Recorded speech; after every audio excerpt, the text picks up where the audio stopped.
बहन भाई तो मिलते रहेंगे, इसमें कौन, भाई और बहन का रिश्ता सदैव रहेगा, उसमें कोई, और इस काम को हमारी पार्टी की सरकार आगे बढ़ाएगी।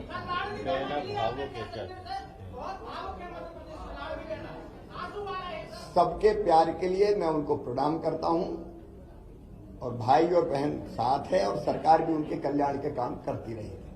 पार्टी के कार्यकर्ता के नाते, समर्पित कार्यकर्ता के नाते मैंने सदैव कहा, भारतीय जनता पार्टी मिशन है मेरे लिए, राष्ट्रीय पुनर्निर्माण का, जनता के कल्याण का, दरिद्र नारायण की सेवा का।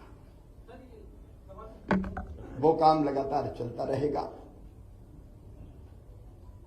मैं अंत में इतना ही कहता हूं कि मुख्यमंत्री रहते हुए भी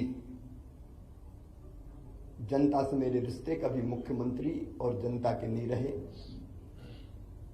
परिवार के रिश्ते रहे हैं। मामा का रिश्ता है प्यार का रिश्ता, और भैया का रिश्ता है विश्वास का रिश्ता। ये प्यार और विश्वास के रिश्ते को जब तक मेरी सांस चलेगी तब तक मैं टूटने नहीं दूंगा। मैं आज आभार प्रकट करता हूं अपने प्रधानमंत्री श्रीमान नरेंद्र मोदी जी का, केंद्रीय नेतृत्व का। उन्होंने न केवल जनता की सेवा का मौका मुझे दिया, बल्कि समय समय पर योग्य मार्गदर्शन भी किया, संपूर्ण सहयोग भी किया, और मुझे दिशा भी दिखाई।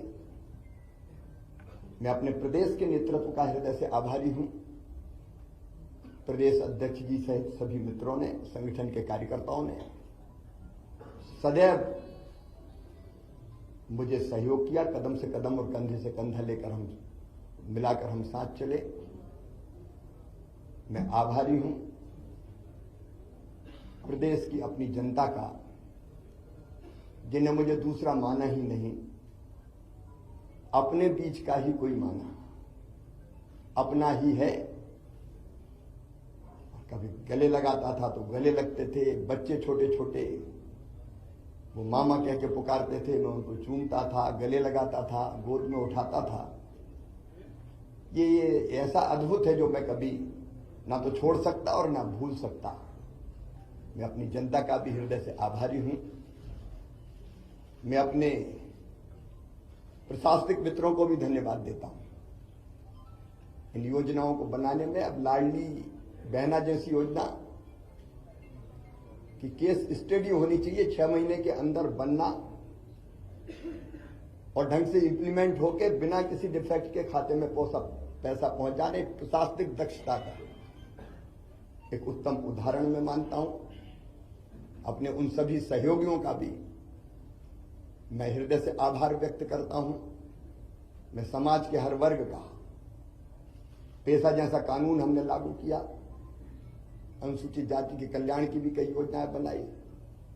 इन योजनाओं को बनाने में और लागू करवाने में जिनने सहयोग दिया, मैं उनको धन्यवाद देता हूं। मेरे मंत्रिमंडल के सभी सहयोगियों को, क्योंकि उनके सहयोग के बिना मैं ठीक से काम नहीं कर पाता, उन सभी सहयोगियों को भी मैं हृदय से धन्यवाद देता हूं। इस काम में सीएम हाउस से लेके और जिलों तक जो साथी मेरे साथ जुटे रहे, उनको मैं बारंबार धन्यवाद देता हूं। पत्रकार मित्रों, मैं आपको भी हृदय से धन्यवाद देता हूं। आपका सदैव सकारात्मक सहयोग प्रदेश के विकास में मुझे सदैव मिलता रहा। लेकिन इसके साथ 2 चीजों का उल्लेख मैं और करूंगा। एक, महिला सशक्तिकरण मेरे लिए वोट प्राप्ति का जरिया नहीं है, वो मेरी अंतरात्मा से निकला। क्योंकि बचपन से मैंने बेटियों की अपने गांव में ही और बहनों की दुर्दशा देखी थी। बेटियां कोख में मारी जाती थी, उस पीड़ा ने जन्म दिया लाडली लक्ष्मी जैसी योजना को। उसके पहले भी कुछ पत्रकार मित्र जानते हैं, जब मैं कुछ नहीं था तब भी मैं बेटियों की शादी करता था। मैंने सोचा नहीं था कि मैं कभी मुख्यमंत्री बनूंगा। ये तो भारतीय जनता पार्टी ही ऐसा दल है जो साधारण कार्यकर्ता को उठा के ले जाती है। मेरी कल्पना नहीं थी, लेकिन बनते ही लाडली लक्ष्मी कन्या विवाह, 50% रिजर्वेशन स्थानीय निकाय के चुनाव में हो या गवर्नमेंट सर्विसेज में 35% तक रिजर्वेशन को पहुंचाना हो, या संपत्ति की खरीद में स्टाम्प शुल्क की कमी हो, या फिर लाडली बहना जैसी और संबल जैसी योजना। वो योजना बना के अपनी बहनों की जिंदगी में और बेटियों की जिंदगी में हम खुशी के पल ला पाए, और लाडली लक्ष्मी जैसी योजना से सेक्स रेशियो में परिवर्तन आया। वो केवल कागजी नहीं रही। और जब 2017 में मैंने आहार अनुदान योजना शुरू की थी बेगा भारिया शहरिया बहनों की, और जब पोषण का स्तर सुधरा तो वो लाडली बहना की आधार अगर बनी तो वो योजना बनी, और उसके कारण भी बहनों की जिंदगी में जो परिवर्तन आए वो अद्भुत है। और दूसरा, आप देखेंगे खेती के क्षेत्र में केवल सिंचाई ने चमत्कार तो किया ही, लेकिन 0% ब्याज पे कर्जा देने से लेकर बोनस जैसी अवधारणा लाभकारी मूल्य देने के लिए हमने शुरू की, और किसानों के लिए भी हम काफी काम कर पाए। गरीबों के लिए मैं एक एक योजना का नाम नहीं दूंगा, लेकिन अनेकों कल्याणकारी योजनाएं। और पिछला जो कार्यकाल अभी जो गुजरा है, ये तो कोविड के दौरान